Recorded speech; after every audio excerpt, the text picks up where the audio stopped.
I hope you had a really good week. I want you to have a great week next week, and I want most of your weeks to be great weeks. So let's talk about how that happens. Great weeks, yes, they're made hour by hour with intense commitment and optimal effort. But there's one particular hour that matters most, I think, and that's this weekly reflection and plan. This is the hour that makes the next week and wins you the weekend. How you spend your minutes and how you spend your hours matter, sure. Many people think closely about it and adjusting as they go. They've got tools that they use to help them manage it. The weeks that you have are actually probably the biggest unit that we have solid control over. You actually have the ability to design and think what you're going to do. There's enough space and there's not enough uncertainty that makes it so it's unplannable.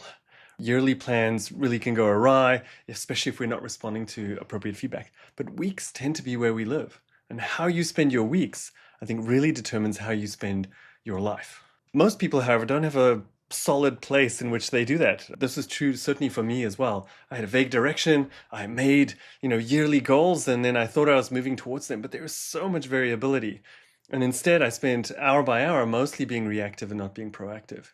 Sure, I made lots of lists of goals in tons of different programs and applications, broke them down into these tasks, quickly became overwhelmed with them because they weren't compelling enough. You need some way to be able to describe your weeks, connect them to your bigger goals, but do it in a way that's really compelling.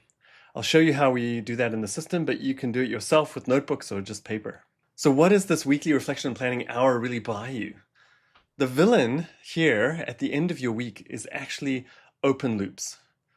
Yeah, sure. It happens during the week where you're working on something with this intense commitment, you are going home and it's still there and you're working late, and the week has been exhausting.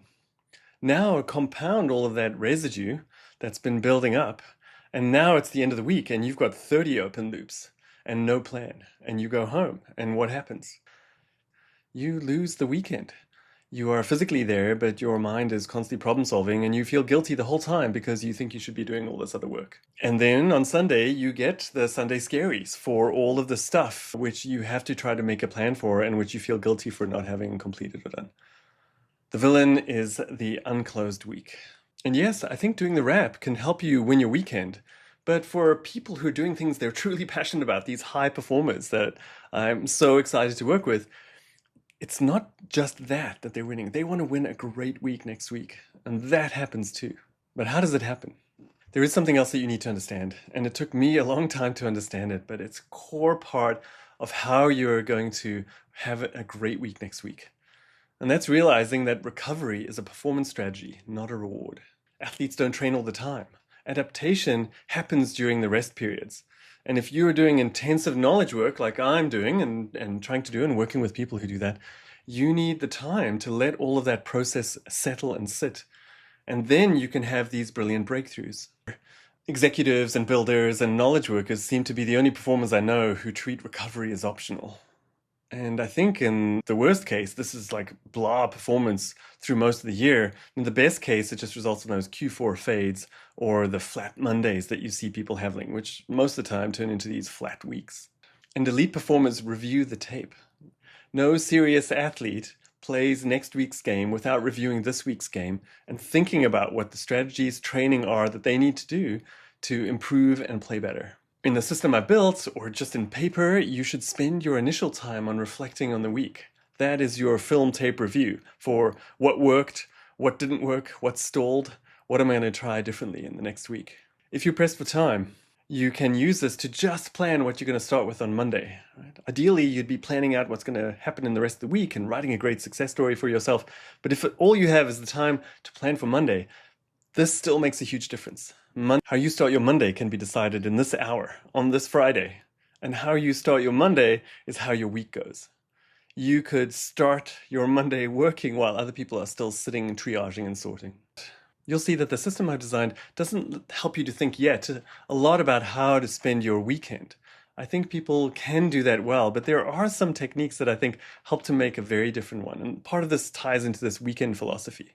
Many people who are doing something that's a calling, for which they can't wait to see the outcomes arise, feel the need or desire to continue to do all the work. If there's something that lights you up, that you are curious about, totally use it. Using golden time can be a moment of tremendous flow where you can use your physical and your intellectual powers in a recharging way. Still needs to be bounded so that you can maintain those things that we know are associated with future life satisfaction. So still doing that in some bounded ways there, but those things have a place, and the weekend can be a great place for that, especially when you negotiate time, not just for yourself, but for your partners and your other loved ones to also have space and time for that.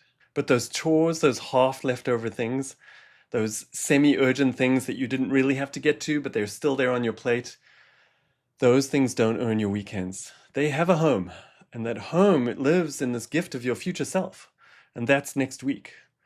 By looking ahead and finding those times when you can put it into a slot where you know you can do those things well, will let them sit on the side. Even if the people come and say, where is that thing? You now have a consistent way to tell them it's going to be there, it's going to be available and done then. Not only that, but you'll probably do it way faster and better when you're well rested and have a clear time that fits with your schedule and the other important things that you've got to get done, as opposed to when you're stressed and exhausted. What makes this hour so powerful are these things: reflecting, understanding, and then planning, but then closing your week. A closed week gives you a quiet mind. A quiet mind lets you be fully present at the table, at the game, doing things you enjoy, things that you find curious, things that will level you up, your family, and the important projects that you're tackling. And you will arrive the next week genuinely restored. That is the way of the cognitive high-performance athlete. And the wrap is a critical part of that, probably the most important ritual you're going to do in the week. So towards the end of the week, your wrap is going to start appearing in your map. And you click on it here, and it'll start the ritual for you. This can be intense time, so it's worth preparing for it, and having enough time can make it much better. 30 minutes if you have to, but an hour can be best, especially when you're starting to do this. It'll make your weekly reflections and your plans way better. First, you start by reflecting. This is the film tape of the week's performance. There are tools that are working on your behalf, but I start with a blank page here and some guides. You should try, if you're doing this on paper, just start with a blank page. Don't first start reviewing everything else. Don't keep your calendar and all the tools there. You'll get to those later. But start just by putting your gestalt feelings about what the week was like and what you remember. Often those are the things that are going to be most salient for you. And you'll be amazed how interesting it is to see what it is that you reflect on versus what actually happened in the week. So after you've done some initial reflections here, you'll get a little green check mark, and then you can go ahead and include your weekly goals. So I'm encouraging all of you to try to find some way to set goals. And I think that by setting it only as lists, which most people tend to do, myself included, they seem impressive, but they're not broken down and they're not connected to why these matter to you. And so they can really fail, most people. But if you tell it as a story, that can really help you. This was an intense but good week because and then the beginning ritual is where I see this and modify it to get some updates. So you'll see that there's some updates throughout this. And often the system will guide you to think in this multidimensional or four-way wins way. So what happened for work? What happened for self? What about relationships? And then do some of this mental contrasting and implementation intentions, which are the things that really help you to be more likely to achieve what you set out to do. Especially powerful are these, what's an obstacle? Imagine the obstacle, and then what would I do to solve that? So these if this, then that plans. Right? And so these really applied for me, and then I keep track of some sort of generic updates. I see these are there. Moved meeting to call Thursday. Happened moving forward. So whenever you see these in the system, they're meant to be changeable. So where you're working on paper, those are always changeable and editable, and you can be working through those. So that can be a satisfying way to do it through a paper-based journal as well. And so that's including the goals. And now you see what you got done. You can quickly just drop in everything that was there, but I find it much more satisfying to review the journal within the system, which I call the to-do list. There's a wonderful article about how sometimes a to-do list can be less valuable than a to-do list, especially when you've been doing a lot of dynamic things. So this one will keep track of all the things that you've done, and you'll see where I've been intentional, how closely I mapped to what that was. It is amazing to me all the time when I review back to realize how much my mind forgets. And these can be things closely related to my strengths, because the strengths I find effortless and I can do near the limits. And I often don't remember them because they were easy, right? Unless, especially those things that don't have an immediate feedback or return. So I glance through here, see a few other things that were there, close that, and then add a few insights here. And then we've trained the AI system to help give you some feedback. The very week that I launched this, I got so much value out of it. What it does is it's trained to understand human flourishing and cognitive science. It knows about your week. It knows about what you wanted to start. It knows about what got stalled. It knows a little bit about what this week like and what next week looked like. And then it's trained to try to give you feedback to integrate all of that for you, to overcome some of the limitations we have in our own mind, to remember only what stressed us out and what the beginning and the end was like. It'll try to give you a work summary, which you can quickly copy to the clipboard and then share with your team. I've worked on teams in which we shared this at the end of the day to say, I got this stuff done. It tries to infer this based on how you've defined the relationships that you have described in the system and what it's noticed that you're doing. Feel free to change it or amend it as you want. And then your personal reflection is where it tries to bring in all of the values and the strengths and its understanding of human flourishing and give things to help say what went really well, what was aligned, and what are some things that you might want to notice. They're interesting, helpful. Often I'm taking them at face value, and you can do more to discuss things with them if there are things that are unusual. There's a lot that you can do with voice as well, where you use some clarity by thinking out loud and using verbal reasoning. So if you're feeling that this is just too much, then just dive straight into the voice mode, and you can get a lot of clarity from that, and the system will give you some reflection as well. And then you just hit the next button, and it guides you through this process. It's a little bit of a longer ritual. I'm going to just touch on a few of the points, but then talk through the main one, which is how to plan your week. The tracking your data is where you're able to quickly go in and then track all the things that we know are related to human flourishing and some of your smart bets and personal experiments. You can give yourselves a thumbs up or a thumbs down and a quick note about why those things didn't, and it just keeps track of those things for you. We'll explore that a lot later in sort of the personal pragmatic science of your productivity, right? Your super productivity effectively. So it shouldn't take you a long time. Just scan through it. And then it tries to be helpful if you are waiting for anything. If you've tagged anything as waiting for, you can quickly review those here. And skip that over here because you can dive into it yourself. It's a quick way to just triage what's there. The same can be true for your comms. It'll help guide you to load up comms. I'm using the MCP server now to integrate with my Claude Cowork sessions that do my afternoon shutdowns. We'll dive into that in another session. The key area here, and the one that you prepare yourself for, is to begin to plan your week. And the first thing you come through is to go to triage. And triage will let you see these two main views. And the view is, where do I think about my tasks? And how do I manage and organize them? And what did I define as actionable? If you've collected anything in your inbox, it's going to appear here. You can quickly triage it. Most of the time, I'm just moving most of those into later. And then I'm looking at all the things that I have left today. If I'm doing this earlier in the day, I keep some things here, but otherwise, most of them go into the next bucket. And then I'm glancing through the next bucket just briefly, but I don't spend a lot of time on it. These things can stall fully there. Sure, you wanted to get these done and now they're stuck there, but that's where you might just use this button. And this one is the fresh start button. It will just go ahead and move everything into later. During your week, you have defined it and you're working your today and your next bucket. Gives you a lot of clarity. These are the actionable elements. This time is the time to go through and see what's happening in your whole selection, and then just quickly decide what it is that you're going to do. So I'm going to hit the fresh start button here.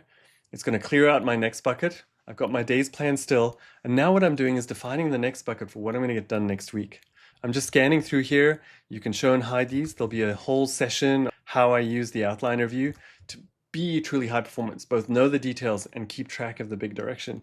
And then I'm using simple buttons or keyboard shortcuts to put them into next. Here it's just Control-2, and this adds these things into next, and everything else otherwise stays in your later bucket. You can always come to it, you can see it, you can find it, you can filter for it. This is triage, right? You're thinking about what's coming up, what's important to me. But I need to see my calendar, you say. This is the time where you're defining what you want to act on, and then you're going to have a space in which you're going to go and then fit it into the blocks. But it matters that you define what you think is most important here. So that's where you've gotten stuff already done, but now the next step is going to be Envision. And Envision, you go here, and the goal here is to write the success story for next week. I always start my success stories for the week this way. This was an intense but good week because you're able to go back through the other success stories and move things forward. But I highly recommend you again use some of this blank paper thinking to lay out what you're hoping for in the week ahead. But I haven't seen what's there yet. Those are the blockers that other people have placed there. You should think now about what it is that you want to do. If you have quarterly or future success stories, this can be a great time to review those as well, because they can be powerful grounded. But just put in your initial thoughts here, and then you can work with the AI system, which will bring all those things to you to create this canvas that lets you define this. Well, yes, most people will start by pulling in these terse bullet points because we're here at a keyboard. But the goal is to actually try to use your narrative structures a little bit better, actually tell a story. We're going to be integrating the voice mode here much more. It's easier for people to sort of tell those stories here. But just give yourself a sense of, if you're defining this build and release v4, then connect it to something that really matters to you, so we can, move to the next level in engaging with different users. And this matters to me because... So use a narrative structure. That's the feeling that I want you to have. Yes, you can go back and look at all the other things which are here. It's just walking you through the step-by-step process. All the panels are here in this workspace for creating this week. Then create a really great success story. And then you move on to organize. And organize is where you can see everything. I almost always come and just use this part to say, am I missing anything from there? And I bring in and create new subtasks. Then I put them in next. And I'm going over here, after dropping this down, into my next week. And in this next week, I'm asking you to use this to design your time. So give yourself the most space here. I'm going to give this here so I can see this for reference. And then I'm using this to design my time. And I want to encourage you, yes, time block things that are important to you here, but there are a lot of things that are just work on tasks. But use this to design your time by just clicking and dragging on this to create spaces for you to do like things that are intentions. Just stuff that you want to preserve for things that are coming up for you. That is totally valid and relevant. If it's going to be your next immediate block and you put deep work, I highly suggest that you put something in there. Otherwise, those get easily given away. So build. But use the rest to create these as well. So I highly encourage you to go and block out when you're going to do your wrap time next week as well. And then make sure that you plan your shutdown and give yourself some buffer blocks. I am using this to predefine what's there. If you have calendar tasks that are defined, you will see them here and not to be managing them around this. If you have meetings that are blocking you and that you need to move, I highly recommend that you add a bunch of tasks here to your today bucket to move those meetings that are less important. Now's the time to do it when people still have the time to adjust or adapt. There's a whole easy prioritization for meetings that I would recommend that we dive into at another time. So then you go through. And if you are leaving blank space, let it be known that the blank space is there as collaboration for others. If you are meaning to claim it to do your work, then claim it with some kind of intention block. That is going to be an intense experience, and that's what the majority of the work is. So at any time, use this to take a breather, to go in, and then just use it to reset, whatever technique that is for you. Yes, probably even better is to get up for a few minutes and walk away, go grab a nice cool drink, and sit down. Take a few deep breaths and then return back into it. You can do that as many times as you need to. If you're doing this well, it's going to feel intense. But the payoff, as I said, is both the weekend and the coming week. Designing a great week. The more you do here, the more on the weekend you'll feel this deep sense of satisfaction to know that you've got a week not only where you're going to tackle big things, but that's not jam-packed with other people's work and meetings. It is packed with time for you to do it really well. And then I've optimized a whole bunch of the AI tools to really understand what's happening with your plan. It'll know a little bit about what the week is ahead. You've defined what you think is actionable, everything in your tasks, and what you've intentionally designed for your week, and it'll reflect with you on that. It understands time calculations and how to think about time periods and where you might consider moving things, and it knows about all of the time horizons that you've put into the system. If you're just doing this on paper, this can totally work as well. You just need to, like in the bullet journal, have a few areas where you've got categorical areas. Your future log, you've got your success stories in order, you've got your monthly logs that you're scanning through, and then you're doing your reflection and your strategic plan for what's coming up. Having a paper week that you sort of are sketching on can also totally work. And then just pausing and reflecting with it can be really helpful. You can engage with these, rediscuss it, move them into other things, and it knows how to act on your tasks, so it'll make suggestions that you can edit. And that's the core of the wrap. For most people, it's going to take as long as it is to watch this video for you to do some parts of it. You're going to be refining your weekly success story, and if you're using the other rituals right, you'll see these in the mornings in your begin well, and you'll be able to tweak it as you go through. All right, once that's done, You hit your app done, nicely done. Return to your day. Perhaps you win the Friday and actually get to step away at that time. That would be awesome. I hope you have a chance to use this to truly win at your weekends and to win great weeks as a result of it, and great weekends.